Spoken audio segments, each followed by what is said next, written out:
My name is Matthew O'Brien. I'm 22 years old and I'm from Melbourne in Australia.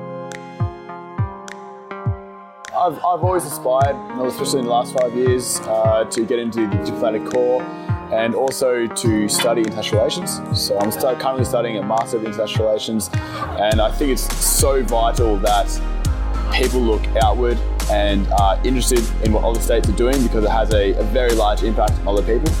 So I saw the Young Diplomats Forum about 4 months ago, and I thought it'd be a really great way for me to interact with other students, professionals of a similar age and sort of same position as me in their career, to meet foreign dignitaries, to meet other people that have decision making in the foreign affairs of the UK and other countries. I think my favourite moment was meeting the Cyprus ambassador in London. He's a very energetic guy, and for me, he is what diplomacy is all about. So he's very alive, both online but also in person. He's very happy to have a laugh, but also talk about the serious issues. But I think it's what I aspire to be as well, is to be able to do a bit of both.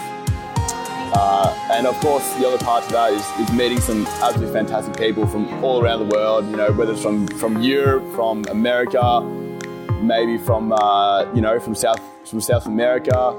It's been fantastic. So I'm currently finishing my postgraduate studies in international relations with a specialisation in both Spanish and human rights. And I'm very interested in getting into the United Nations at some point, or into the Australian government. So my project at the moment is basically trying to effectively meet as many people as I can to try and understand their viewpoints in the world and how I can sort of get into this sort of career. I'm very open. I think one of my the starting point is definitely people that are really aspiring to be their best self. People that are very interested in the world around them and not just secluded, to the town or the municipality. People really take an outward sort of approach and understand that we are all part of a global system, and the decisions that we do make, do affect people in other continents.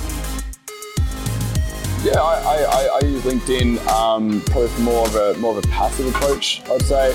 So I'm very open to connecting with new people and talking via Messenger. However, I personally don't post anything, but I use it more as a resource, for future years. You message someone that you met maybe 3 or 4 years ago, maybe at a conference that I'm at the moment, and say, hey, look, I'm in the same country as you, or I'm interested in the job that you're having. Can you tell me more about it? So I think for me, it is passive, but it's also being able to call upon connections in the future as well. My advice is basically just to open yourself to new possibilities. So if you ever have a chance to study or work abroad, or even in a new city, I think it's so important that you take it. It's always seems very risky to go somewhere else, and it's always hard to say bye to your family and friends. But it opens up your mind to new possibilities, to new cultures, and new ways of understanding things. So I think that's my key advice.